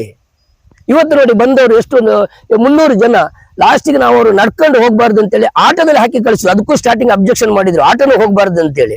ಅವಾಗ ಆಟೋದವ್ರು ಹೇಳಿದ್ರು, ನಾವು ಇನ್ನು ಯಾವುದೇ ಕಾರಣಕ್ಕೂ ಯಾರು ಸತ್ರು ಯಾರು ಹುಟ್ಟಿದ್ರು ಏನೇ ಆದ್ರೂ ನಿಮ್ಮೂರಿಗೆ ನಾವು ಆಟೋ ತರುವುದಿಲ್ಲ. ಆದ್ರಿಂದ ಅವರು ಅದಕ್ಕೊಂದು ಹೆದರಿ ಬಿಟ್ಟಿದ್ದಾರೆ. ಇದು ಏನು ಉದ್ದೇಶ, ಏನಿದು ಈ ಉದ್ದೇಶ ಏನು ಹೇಳುದು? ಇವರು ಈ ಕೋಟೆನ ಯಾಕೆ ಕಟ್ತಾರೆ ಅಂತ ಹೇಳಿದ್ರೆ ಆನ್ಲೈನ್ ಟಿಕೆಟ್ ಇಲ್ಲದಿದ್ದವ್ರನ್ನ ಇವ್ರು ಹಿಂದ್ಗಡೆ ಬಾಗ್ಲಲ್ಲಿ ಕರ್ಕೊಂಡು ಹೋಗ್ತಾರೆ. ಇವ್ರದ್ದು ಊರು, ಇವ್ರದ್ದು ದಾರಿ ಇವ್ರಿಗೆಲ್ಲ ಗೊತ್ತಿರ್ತದೆ, ಎಲ್ಲಿ ಕರ್ಕೊಂಡು ಹೋಗ್ಬೇಕು, ಏನ್ ಮಾಡ್ಬೇಕು. ಅಲ್ಲೇ ಮೈನ್ ಗಣೇಶ ಅಂತಿದ್ದಾನೆ. ಈಗ ಏನಾದ್ರೂ ಟಿಕೆಟ್ ನಿಮ್ಗೆ ಸಿಕ್ಕಿಲ್ಲ ಅಂತ ಹೇಳಿದ್ರೆ ನಾವು ಗಣೇಶನಿಗೆ ಫೋನ್ ಮಾಡಿದ್ರೆ ಆಯ್ತು. ಇವನಿಗೆ ಆನ್ಲೈನ್ ಟಿಕೆಟ್ ಯಾವ್ದು ಬೇಡ, ಇವರಿಗೆ ಹೋಗ್ಲಿಕ್ಕೆ ದಾರಿನೇ ಬೇರೆ ಇದೆ. ಇವರು ಬೇರೆ ದಾರಿಯಲ್ಲಿ ಕರ್ಕೊಂಡು ಹೋಗ್ತಾರೆ, ಕರ್ಕೊಂಡ್ ಬರ್ತಾರೆ. ಅದು ಒಂದಾಯ್ತು. ಇನ್ನೊಂದು, ಈ ತರ ಎಲ್ಲ ಆಗಿ ಮುಂದೆ ಇದರಿಂದ ಗಲಾಟೆಗಳು ಜಾಸ್ತಿ ಆಗಿ ಏನೇನು ಆಗುದಕ್ಕಿಂತ ಮೊದಲು ಇದಕ್ಕೆ ಸಂಬಂಧಪಟ್ಟ ಗೃಹ ಇಲಾಖೆಯವರು, ಫಾರೆಸ್ಟ್ರಿ ಇಲಾಖೆಯವರು, ಆಮೇಲೆ ನಮ್ಮ ಸಚಿವರು 10 ಜನಕ್ಕೆ ತೊಂದರೆ ಆಗುತ್ತೆ ಅಂತ ಆದ್ಮೇಲೆ, ಇಷ್ಟು ಗಲಾಟೆ ಇದೆ ಅಂತ ಆದ್ಮೇಲೆ ಇದು ಯಾಕೆ ಬೇಕು? ಇದರಿಂದ ಊರವರಿಗೆ ಒಳ್ಳೇದಾಗ್ತದೆ ಅಂದ್ರೆ ಇದು ನಡೀಲಿ. ಈಗ ಎಲ್ಲರಿಗೂ ತೊಂದರೆ ಆಗ್ತಿದೆಯಲ್ಲ, ಅವ್ರು ಹೇಳಲಿಕ್ಕಾಯ್ತು ನಮ್ದು ರೋಡ್ ಹಾಳಾಗ್ತಿದೆ ಅಂತೇಳಿ. ನೋಡಿ ಇಲ್ಲೆಲ್ಲ ಈಗ ಸಿಮೆಂಟ್ ರೋಡ್ ಮಾಡಿದ್ದಾರೆ, ಬಟ್ ಸಿಂಗಲ್ ರೋಡ್. ಹಾಗಾದ್ರೆ ಈಗ ನಾವು ಹೇಳ್ಬೋದಲ್ಲ, ನಮ್ಮ ಈ ಇದರಿಂದ ಬರುವಂತದ್ದು ನಮ್ದು ಜನಗಳಿಗೆ ತೊಂದರೆ ಆಗ್ತದೆ ಅಂತ ಹೇಳ್ಬೋದಲ್ಲ. ಈ ವಾದ ವಿವಾದ ಮಾಡ್ತಾ ಹೋದ್ರೆ ಇದು ಮುಗಿಯೋದ ಕತೆ. ಇದು ಮುಂದೆ ಒಂದ್ ದಿವಸ ತುಂಬಾ ತಲೆನೋವು ತರುವಂತ ಕೆಲಸ ಇದು. ಅದಕ್ಕೆ ಈಗಲೇ ಇದೆ, ಈಗಲೇ ನಿಮ್ಗೆ ಕಾನೂನಲ್ಲಿ ಏನಿದೆ ಅದನ್ನು ಕ್ಲಿಯರ್ ಮಾಡ್ಬೋದಲ್ಲ. ಇದನ್ನ ಬಂದೇ ಮಾಡಿಸ್ಬಿಟ್ರೆ ಟೆನ್ಷನ್ ಇಲ್ಲಲ್ಲ. DF ಇದಾರೆ, ಎಲ್ಲ ಪರಿಶೀಲನೆ ಮಾಡಿ ಕ್ಲೋಸ್ ಮಾಡಿಬಿಡ್ಲಿ. ನೋಡಿ ಇವತ್ತು ಆ ಟೂರಿಸ್ಟ್ ಗಾಡಿ ಈಗ ಬೇರೆ ಬಿಡಿ, ಆ ಟ್ಯಾಕ್ಸ್ ಕಟ್ಟುವಂತ ಗಾಡಿ ಈಗ ನಮ್ಮ ಹತ್ರ ಗಾಡಿಗಳಿದಾವೆ. ನಮ್ಮ ಹತ್ರ ಟೂರಿಸ್ಟು ಇದೆ, ಓನು ಇದೆ. ಕಾನೂನು ಪ್ರಕಾರ ನಡ್ಕೊಳ್ಳಿಕ್ಕೆ ಪ್ರಪಂಚದಲ್ಲಿ ಹೌದು. ಪಾಪ ಅವರು ಚಿಕ್ಕಮಗಳೂರಿಂದ ಬಂದಿದ್ದಾರೆ, ಈಗ ಅವ್ರನ್ನ ಬಿಡ್ಬೇಕಲ್ಲ. ಈಗ ಅವ್ರ ಬಲಿಪಶು ಆಯ್ತಾರೆ ಹೇಳಿ. ಈಗ ಅವರು ಅಷ್ಟು ಟ್ಯಾಕ್ಸ್ ಕಟ್ಟಿ ಅದಕ್ಕೆ ₹1 ₹2 ಟ್ಯಾಕ್ಸ್ ಇದೆ ಹೇಳಿ. ಆ ಟ್ಯಾಕ್ಸ್ ಕಟ್ಟಿದ ಗಾಡಿಯನ್ನು ಬಿಡ್ಬೇಕಲ್ಲ. ನೋಡಿ ಇಲ್ಲಿ ಇನ್ನೊಂದು ಗಾಡಿ ಇದೆ ನೋಡಿ, ಇದ್ರ ಟ್ಯಾಕ್ಸ್ ಕಟ್ಟಿದ ಈಗ ಬೇಡ, ಓನ್ ಗಾಡಿ ಬಿಡುದು ಬೇಡ. ಇದು ಯಾವ ಸಿಸ್ಟಮ್ ಇದು ಯಾವ ಕಾನೂನು? ನಾವೇನು ಇವ್ರದ್ದು ವಿಚಿತ್ರ ಕಾನೂನುಗಳು. ಮೊನ್ನೆ ಒಂದು ಕಾನೂನು ಮಾಡಿದ್ರು, ನಮ್ ಜೊತೆ ಕಿವಿಗೆ ನೀವು ಬರ್ಬೇಕು, ಬಂದು ಬಿಡ್ಬೇಕು, ಒಂದು ಗಾಡಿಗೆ ₹3,000 ಡಿಪಾಸಿಟ್ ಕಟ್ಟಬೇಕು, ಒಂದು ಟ್ರಿಪ್ಗೆ ₹300 ಟೋಲ್ ಗೇಟ್ ಮಾಡ್ಬೇಕು. ಯಾರು ಇವ್ರು ಕಾನೂನು ಮಾಡ್ಲಿಕ್ಕೆ? ಇವ್ರು ಯಾರು ಕಾನೂನು ಮಾಡ್ಲಿಕ್ಕೆ ಯಾರು? ಇಲ್ಲಿ ಏನಾಗಿದೆ, ಒಂದು 4-5 ಜನ ಕಿಡಿಗೇಡಿಗಳು ಸೇರ್ಕೊಂಡು ಇದು ಮಾಡ್ತಿರೋದು. ಪಾಪ ಹಳ್ಳಿ ಅವ್ರಿಗೆ ಗೊತ್ತಿಲ್ಲ, ಅವ್ರಿಗೆ ಏನಕ್ಕೆ ಬರ್ತಾರೆ, ಏನು ಕರೀತಾರೆ ಅಂತ ಗೊತ್ತಿಲ್ಲ. ಇಲ್ಲೊಂದು 4-5 ಕಿಡಿಗೇಡಿಗಳು ಸೇರ್ಕೊಂಡು ಇದನ್ನು ಮಾಡ್ತಿರೋದು. ಈಗ 6 ವರ್ಷದಿಂದ ನಡೆದಿದ್ದೇ ಇಲ್ಲ ಇದು. ಇವತ್ತು ನಿನ್ನ ನೇತೃತ್ವ ಸ್ಟಾರ್ಟ್ ಆಗಿದೆ ಇವತ್ತಾ? ಇದು 6 ವರ್ಷ. ಈಗ ನಮ್ಮ ಕುದುರೆಮುಖ ಇದೆ, ಅಲ್ಲಿ ಯಾಕೆ ನಮ್ಗೆ ತೊಂದರೆ ಆಗ್ತಿಲ್ಲ? ಕುದುರೆಮುಖದಲ್ಲಿ ಏನು ಸಮಸ್ಯೆ ಇಲ್ಲ. ಈಗ ಈ 4 ಜನ ದೆಸೆಯಿಂದ ಈ ಊರಿಗೆ ತೊಂದರೆ ಆಗ್ತಾ ಇದೆ. ಬೇಡ, ಅವ್ರಿಗೆ ಬೇಡ ಅಂತಂದ್ರೆ ಇದನ್ನ ದಯವಿಟ್ಟು ಕೈ ಮುಗಿದು ಕೇಳ್ತೀವಿ. ಇದಕ್ಕೆ ಯಾರು ಸಂಬಂಧಪಟ್ಟ ಇಲಾಖೆ ಇದ್ದಾರೆ ಇದನ್ನ ಆದಷ್ಟು ಬೇಗ ಇದನ್ನ ಬಂದ್ ಮಾಡಿಸಿದ್ರೆ ಯಾವ ತೊಂದರೆನೂ ಇಲ್ಲ. ಇಲ್ಲ ಅಂದ್ರೆ ಈಗ ಹಿಂದೆ ಎಲ್ಲ ಏನಾಗ್ತಿತ್ತು ಅಂದ್ರೆ ಈ ಸಂಶಯನ ಊರಲ್ಲಿ 2 ತಿಂಗಳು 3 ತಿಂಗಳು ನಿಮ್ಮ ಪೊಲೀಸ್ ಬಂದು ನಿಲ್ಲುವಂತ ಪರಿಸ್ಥಿತಿ ಇತ್ತು, ಬಸ್ಸೇ ಬಂದು ಅಷ್ಟು. ಈಗ ಏನಾಗಿದ್ದಾರೆ, ಎಲ್ಲ ಒಂದು ಫ್ಯಾಮಿಲಿ ಆಗಿ ಶಾಂತ ರೀತಿಯಲ್ಲಿ ಇದ್ದಾರೆ ಸಂಸ್ಥೆಯಲ್ಲಿ. ಅದೇ ರೀತಿ ಮುಂದೆ ನಡ್ಕೊಂಡು ಹೋಗ್ಲಿಕ್ಕೆ ಅವಕಾಶ ಮಾಡಿ ಕೊಡ್ಬೇಕು. ಪ್ರಕಾಶ್ ಅಂತೇಳಿ.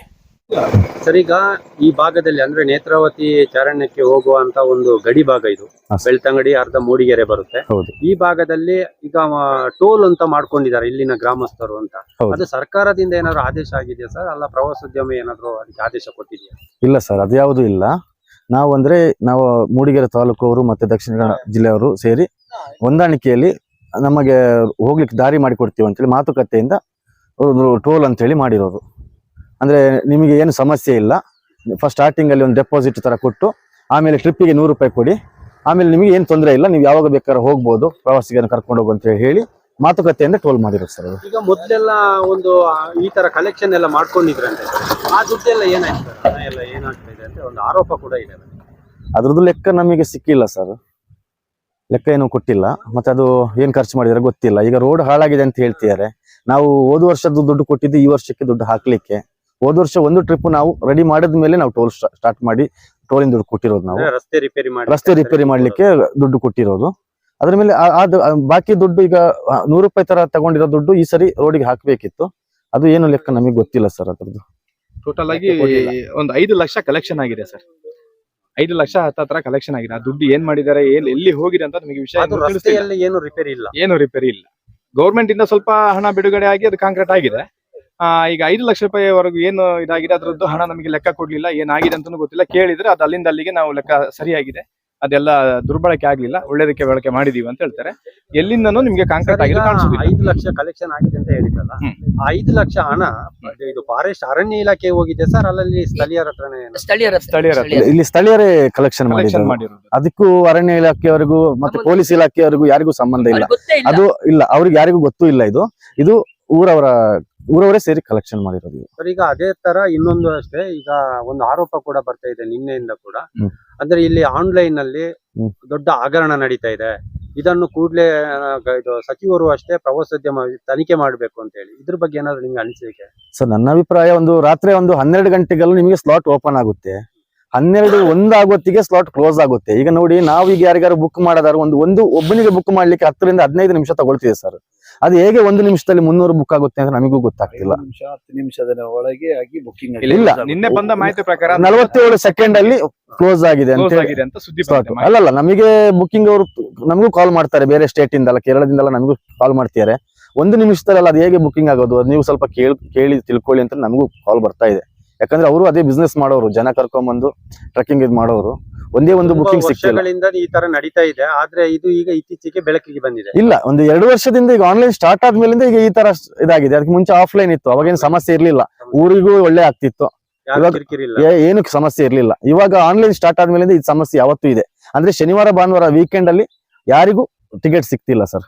ಸರ್, ಈಗ ಪ್ರವಾಸಿಗರು ಅಷ್ಟೇ, ಒಂದು ಪಾಪ ನಾವು ಯಾವ್ದೋ ಊರಿಂದ ಬಂದಿದೀವಿ, ಒಂದು 400-500 ಕಿಲೋಮೀಟರ್ ದೂರದಿಂದ ನಾವೆಲ್ಲ ಬರ್ತೀವಿ ಈ ಚಾರಣ್ಯ ನೋಡ್ಬೇಕಂತ ಹೇಳಿ. ಇಲ್ಲಿ ಬಂದಾಗ ಇಲ್ಲಿನ ಸ್ಥಳೀಯರೇ ಅವರು ಸ್ವಲ್ಪ ಗೊಂದಲ ಸೃಷ್ಟಿ ಮಾಡ್ಕೊಂಡು ನಮಗೆ ಆ ಕಡೆನೂ ಇಲ್ಲ ಈ ಕಡೆನೂ ಇಲ್ಲ, ಆ ತರ ಪರಿಸ್ಥಿತಿ ಆಗಿದೆ. ಕಳಸ ಅಂತ ಹೇಳೋದಕ್ಕೆ ಒಂದ್ ಸ್ವಲ್ಪ ಏನೋ ಒಂಥರ ಊರು ಚೆನ್ನಾಗಿದೆ ಅಂತ ನಾವು ಬರ್ತೀವಿ, ಇಲ್ಲಿ ನೋಡಿದ್ರೆ ಈ ತರ ಗೊಂದಲ ಸೃಷ್ಟಿ ಮಾಡ್ಕೊಂಡಿದ್ದಾರೆ.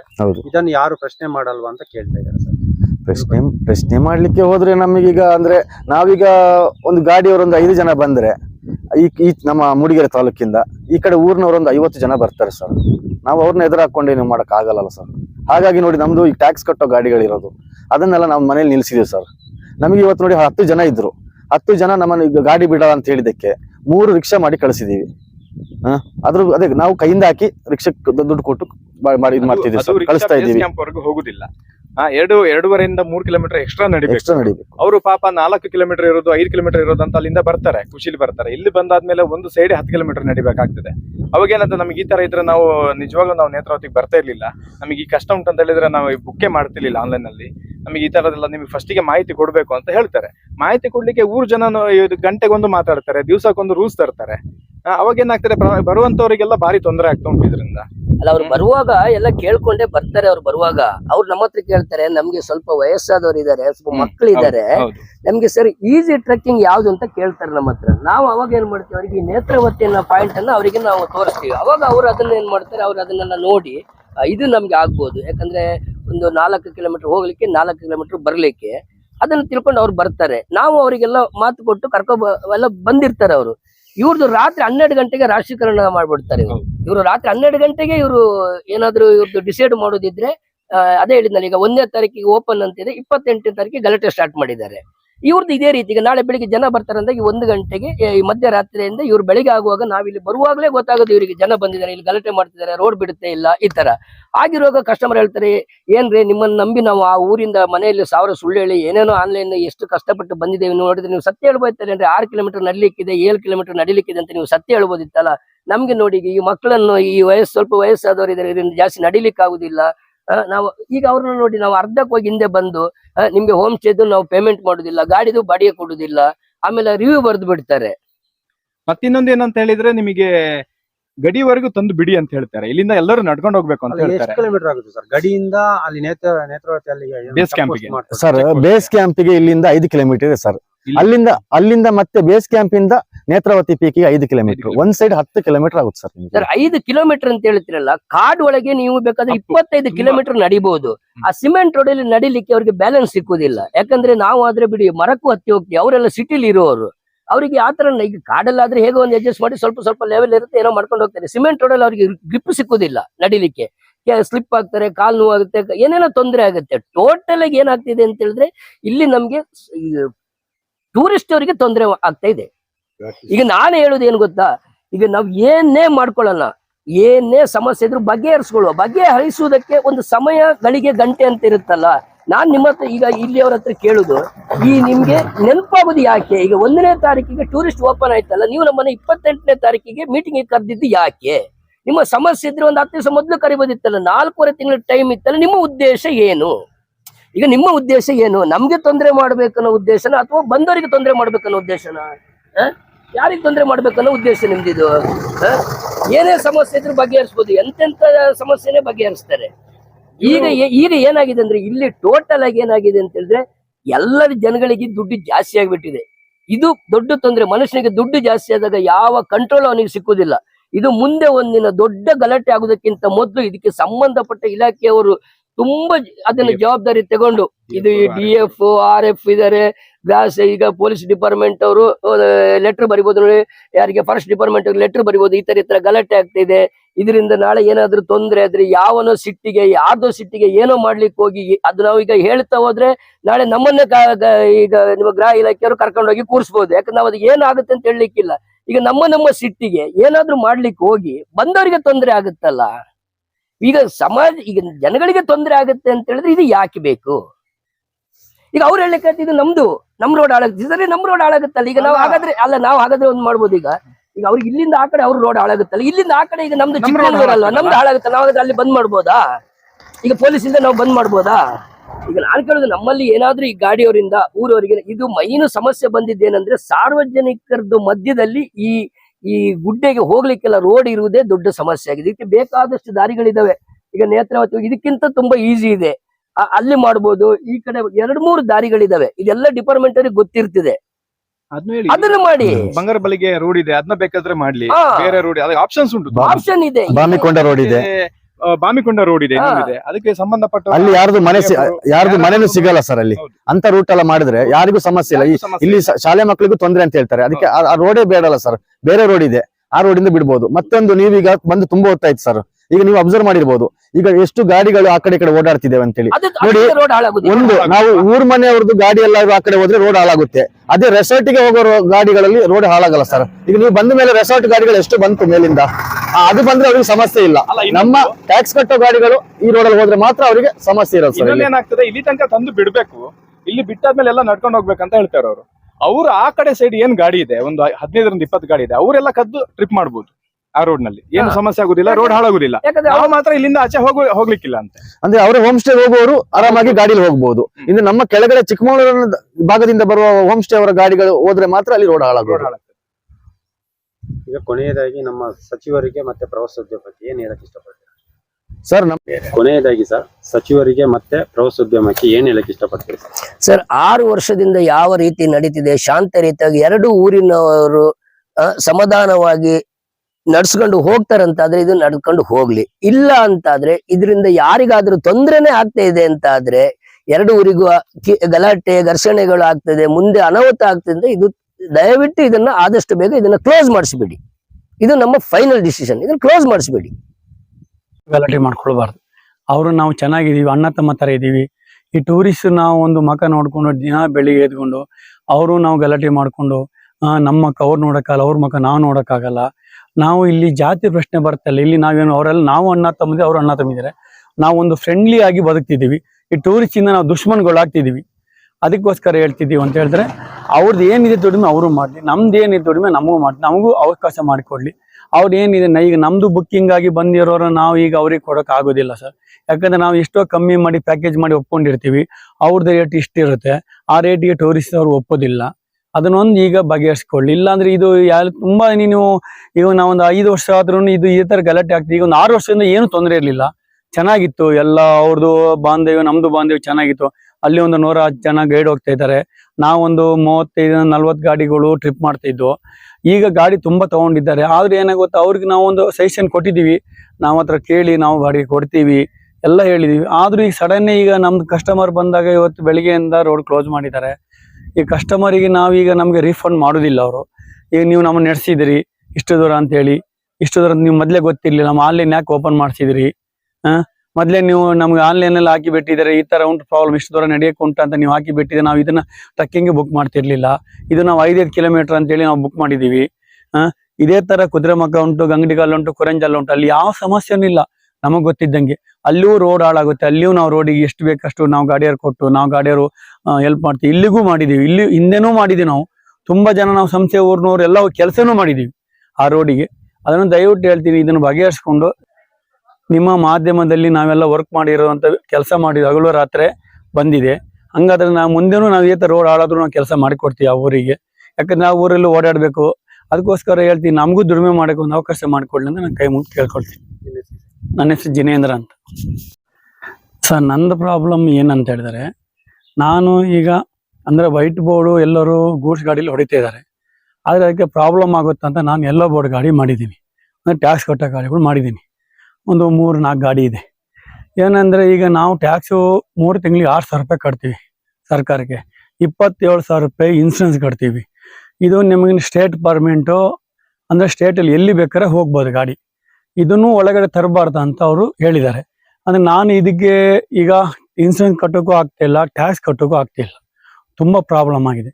ಈ ರೋಡಿನ ಒಂದು ಏನಾದರೂ ಮಾಡಿ ತೀರ್ಮಾನ ಮಾಡಿ ನನಗೆ ಊರ್ನೂರಾಗಲಿ ನಮ್ಮೂರ್ನೂರಾಗಲಿ ಅದನ್ನು ಬಗೆಹರಿಸಿಕೊಡ್ಬೇಕಾಗಿ ನನಗೆ ಅಂತೇಳಿ ಕಳಸ ತಾಲೂಕು ಸಂಸ್ಥೆಯಲ್ಲಿ ಇರೋದು. ನಾನು ಒಂದು ಜೀಪು ಇಟ್ಟು ಜೀವನ ಮಾಡೋದು. ಸಿಕ್ಕಾಬಟ್ಟೆ ಹಿಂಸೆ ಮಾಡ್ತಾ ಇದ್ದಾರೆ. ಯಾಕೆಂತ ಹೇಳಿದ್ರೆ ಇಲ್ಲಿಂದ ಆ ಕಡೆ ದಾಟಬಾರದು ನೀವು ಅಂತೇಳಿ ಈ ಸ್ಥಳೀಯವರು ಭಾರಿ ಹಿಂಸೆ ಮಾಡ್ತಾ ಇದ್ದಾರೆ. ಅದರಿಂದ ನನಗೆ ಸಿಕ್ಕಾಬಟ್ಟೆ ಸಾಲ ಎಲ್ಲ ಇದೆ, ಮನೆ ಕಟ್ಟಿ ಭಾರಿ ಪ್ರಾಬ್ಲಮ್ ಅಲ್ಲಿ ಇರೋನು. ನನಗೆ ಇದೇ ಜೀವನ, ನಮಗೆ ತೋಟ ಆಸ್ತಿ ಏನಿಲ್ಲ. ಆದ್ರಿಂದ ಭಾರಿ ಪ್ರಾಬ್ಲಮ್ ಅಲ್ಲಿ ಇದ್ದೀನಿ ನಾನು. ಬ್ಯಾಂಕಿಂದ ಹಿಂಸೆ, ಒಂದು ಸಣ್ಣ ಮನೆ ಕಟ್ಟಿ ಬ್ಯಾಂಕಿಂದ ಒಂದು 10 ಸರಿ ಪೇಪರಿಗೆ ಹಾಕಿ ನೋಟಿಸ್ ಹಾಕಿ ನನ್ನನ್ನು ಕರ್ನಾಟಕ ಗ್ರಾಮೀಣ ಬ್ಯಾಂಕಿಂದ ಭಾರಿ ಹಿಂಸೆ ಆಗಿದೆ. ಯಾವ ತರ ಜೀವನ ಮಾಡ್ಲಿಕ್ಕೂ ನಮಗೆ ಸಾಧ್ಯ ಇಲ್ಲ. ನಮಗೆ ಜೀವನ ಇದು ಒಂದು ಜೀಪಲ್ಲಿ ಆಗಿರ್ಬೇಕು. ಹಾಗಾಗಿ ಭಾರಿ ಸಮಸ್ಯೆ ಆಗಿದೆ. ಈ ಸಮಸ್ಯೆ ಒಂದು ಸರ್. ಯಾವ ಊರಿಂದ ನೀವು ಬಂದಿರೋದು? ಚಿಕ್ಕಮಗಳೂರಿಂದ ಸರ್. ಚಿಕ್ಕಮಗಳೂರಿಂದ. ಹಾ. ಇಲ್ಲಿ ಅಂದ್ರೆ ನೇತ್ರಾವತಿ ಪೀಕ್. ನೇತ್ರಾವತಿ ಪೀಕ್ ನೋಡಕ್ ಬಂದಿದ್ದೀವಿ. ಬಟ್ ಇಲ್ಲಿ ಯಾಕೆ ನಿಲ್ಸಿದಾರ? ಜೀಪ್ ಎಲ್ಲ ಹೋಗುತ್ತಲ್ಲ ಸರ್ ಮೇಲೆ. ಜೀಪ್ ಈ ಆಟೋದವರು ಇಲ್ಲಿ ಏನೋ ಜೀಪ್ ಇದೆ, ಲೋಕಲ್ ಏನೋ ಗಲಾಟೆ ಇದೆ ಅಂತ ಹೇಳಿ ಬಿಡ್ತಾ ಇಲ್ಲ. ಮತ್ತೆ ಇಲ್ಲಿ ಅಲ್ಲಿಂದ ಬಂದಿದಾರಲ್ಲ, ಇಲ್ಲಿಂದ ಅಲ್ಲಿಗೆ 2,000 ಕೊಡಿ 3,000 ಕೊಡಿ ಅಂತ ಹೇಳ್ತಿದ್ದಾರೆ. ರೋಡ್ ಸರಿ ಇಲ್ಲ, ಹಾಗೆ ಹೀಗೆ ಅಂತ ಹೇಳಿ ಇಲ್ಲೇ ವೇಟ್ ಮಾಡ್ತಾ ಇದ್ದೀವಿ ಸರ್. ಕಸ್ಟಮರ್ ಹೋಗಿದ್ದಾರೆ, ಬರೋವರೆಗೂ ಇದ್ದೇವೆ. ನಿಮ್ಮ ಹೆಸರು? ಸೋಮಶೇಖರ್, ಚಿಕ್ಕಮಗಳೂರು.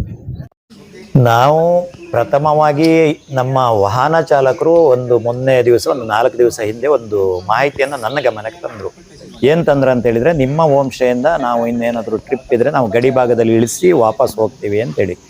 ಏನು ಯಾಕೆ ಅಂತ ಪ್ರಶ್ನೆ ಮಾಡಿದಾಗ ಆ ಭಾಗದ ಅಂದರೆ ಏನು ನೇತ್ರಾವತಿ ಟ್ರೆಕ್ಕಿಂಗ್ ರಸ್ತೆಯ ಗುತ್ತಡ್ಕ ಕುರೆಕಲ್ ಅಂತೇಳಿ ವಾಸ ಮಾಡ್ತಾ ಇರೋರು ಏನು ಹೇಳಿದರೆ, ನಾವು ಇಲ್ಲಿ ಗಡಿಯಲ್ಲೇ ಎಲ್ಲ ಇಳಿಸ್ಬೇಕು, ನೀವು ಯಾರು ಮುಂದೆ ಹೋಗಬಾರ್ದು, ರೋಡ್ ಇದಾಗಿದೆ ಅಂತೇಳಿ.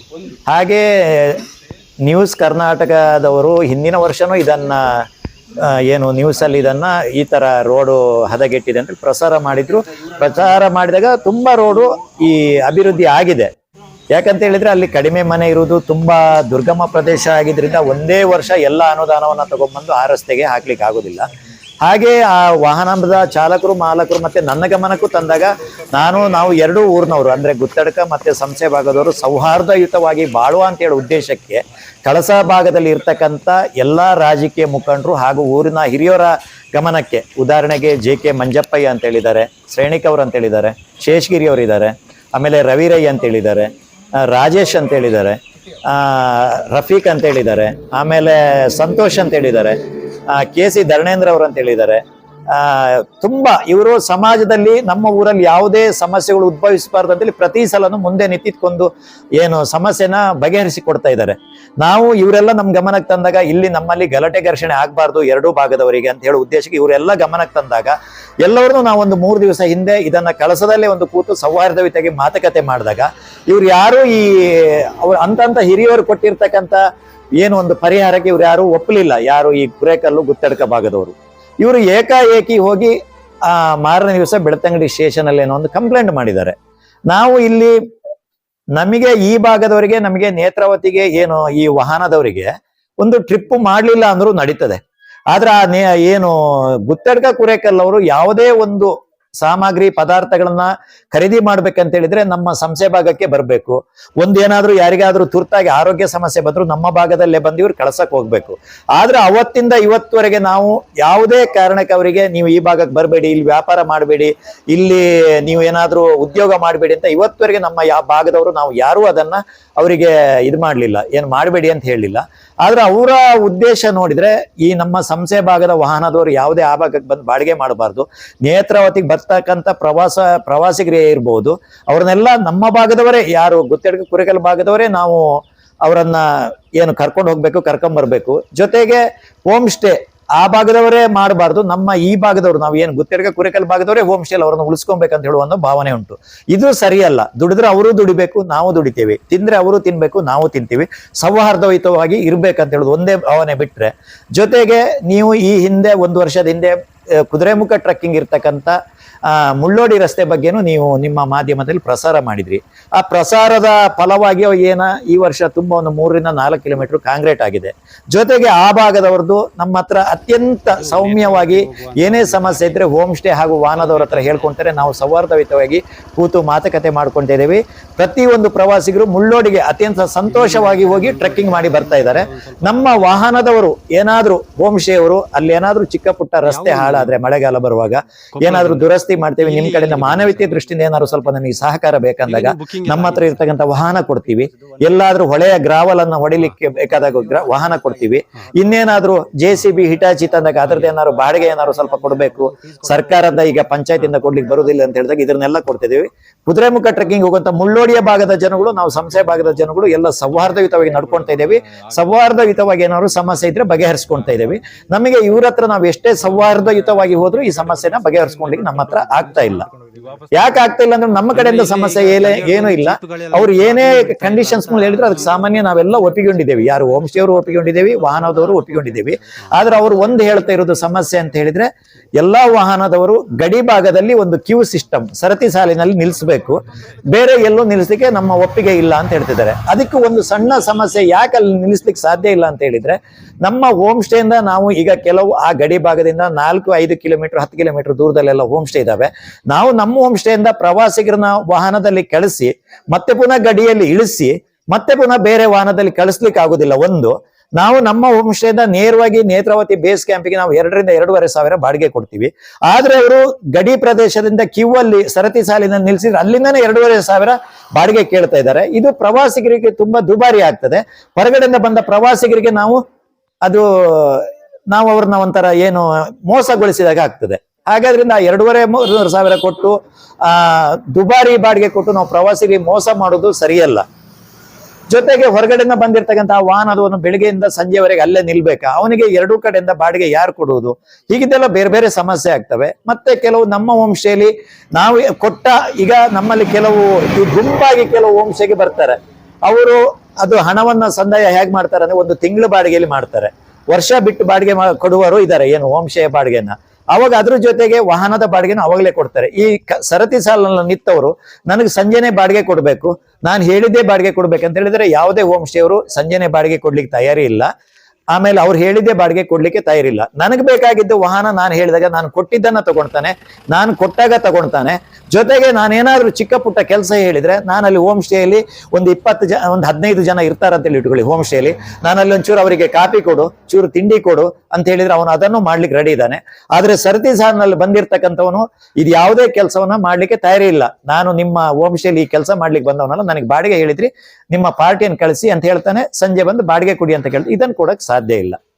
ಇಲ್ಲಿ ಆ ಸರತಿ ಸಾಲಿನ ವಿಚಾರ ಹೇಳಲಿಕ್ಕೆ ಹೋದ್ರೆ ಇನ್ನೂ ಸುಮಾರು ಸಮಸ್ಯೆಗಳಿದ್ದಾವೆ. ಎಲ್ಲವೂ ನಾನು ನಿಮ್ಮ ಮಾಧ್ಯಮದ ಮುಂದೆ ಹೇಳಲಿಕ್ಕೆ ಬರೋದಿಲ್ಲ. ಹೇಳೋ ಟೈಮಲ್ಲಿ ಆ ಭಾಗದವರು ನಾವೆಲ್ಲ ಕೂತು ಮಾತುಕತೆ ಮಾಡಿದಾಗ ಇದನ್ನೆಲ್ಲ ನಾವು ಅವ್ರ ಗಮನಕ್ಕೆ ತರ್ತೇವೆ ಬೇಕಾದ್ರೆ.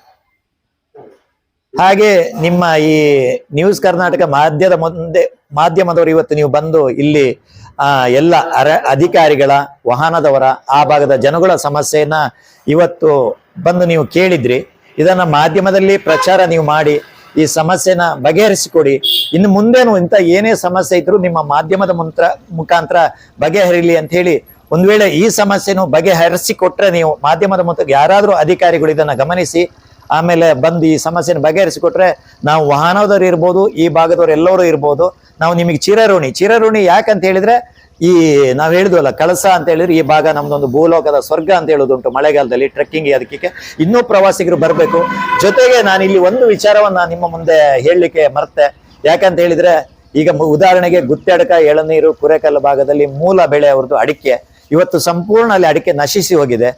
ಜೊತೆಗೆ ಕಾಳುಮೆಣಸು, ಕಾಫಿ, ಏಲಕ್ಕಿ. ಇವತ್ತು ಏಲಕ್ಕಿ ಅಂತ ಹೇಳಿದ್ರೆ ಈ ಭಾಗದಲ್ಲಿ ಬೆಳೆಯುವುದನ್ನೇ ಮರ್ತಿದ್ದಾರೆ. ಕಾಳುಮೆಣಸು ನಶಿಸಿ ಹೋಗಿದೆ, ಅಡಿಕೆನೂ ನಶಿಸಿ ಹೋಗ್ತಾ ಉಂಟು. ಸಂಸ್ಥೆ ಸುತ್ತಮುತ್ತನು ಇವತ್ತು 50% ಮಾತ್ರ ಅಡಿಕೆ ಬೆಳೀತಾ ಇದ್ದಾರೆ. ಇವತ್ತೆಲ್ಲ ನಾಳೆ ನಾವು ಸಂಪೂರ್ಣ ಪ್ರವಾಸೋದ್ಯಮನೇ ನಂಬ್ಕೊಂಡು ಇರ್ಬೇಕಾಗಿದೆ. ಹಾಗಾದ್ರಿಂದ ದಯವಿಟ್ಟು ನಿಮ್ಮ ಮಾಧ್ಯಮದ ಮುಖಾಂತರ ನಮ್ಮ ಮೂಲ ಆರ್ಥಿಕ ಬೆಳೆ ಏನು ಅಡಿಕೆ, ಮೆಣಸು, ಕಾಫಿ, ಕಾಳುಮೆಣಸು, ಏಲಕ್ಕಿ ಇವೆಲ್ಲ ಆ ಬೆಳೆಗಳನ್ನ ಬೆಳೆಯುವ ಪರಿಸ್ಥಿತಿಯಲ್ಲಿ ನಾವಿಲ್ಲ. ಸದ್ಯಕ್ಕೆ ಕಾಫಿ ಮಾತ್ರ ಉಂಟು. ಹಾಗಾದ್ರಿಂದ ಕಾಫಿ ದಿವಸಕ್ಕೊಂದೊಂದು ರೇಟ್, ಇವತ್ತಿದ್ದ ರೇಟ್ ನಾಳೆ ಇರುವುದಿಲ್ಲ, ನಾಳೆ ಇದ್ದಿದ್ದ ರೇಟ್ ಇವತ್ತಿರುವುದಿಲ್ಲ. ಹಾಗಾದ್ರಿಂದ ಈ ಪ್ರವಾಸೋದ್ಯಮಕ್ಕೆ ಸಂಪೂರ್ಣ ಏನೇ ಸಮಸ್ಯೆಗಳು ಬರ್ದಿದ್ದ ರೀತಿಯಲ್ಲಿ ನಿಮ್ಮ ಮಾಧ್ಯಮದ ಮುಖಾಂತರ ನಮಗೆ ಅಧಿಕಾರಿಗಳು ಇದನ್ನು ಗಮನಿಸಿ ನಮಗೆ ಪರಿಹರಿಸಿಕೊಡ್ಲಿ ಅಂತ ಹೇಳುದು ನನ್ನ ಒಂದು ಇದು ಮನವಿ. ಪ್ರದೀಪ್ ಅಂತೇಳಿ ನಾನು ಒಂದು ಚಿಕ್ಕ ಹೋಮ್ ಸ್ಟೇ ಅಂದ್ರೆ ಕಡೆಪಾಲ್ ಹೋಮ್ ಸ್ಟೇ ಅಂತೇಳಿ ನಡೆಸ್ತಾ ಇದ್ದೇನೆ. ವಿಡಿಯೋ ನೋಡಿದ್ದಕ್ಕೆ ಧನ್ಯವಾದಗಳು. ಮುಂದಿನ ವಿಡಿಯೋದಲ್ಲಿ ಸಿಗೋಣ. ಕ್ಷಣ ಕ್ಷಣದ ಸುದ್ದಿಗಾಗಿ ವೀಕ್ಷಿಸಿ ನ್ಯೂಸ್ ಕರ್ನಾಟಕ, ಸದಾ ನಿಮ್ಮ ಜೊತೆ.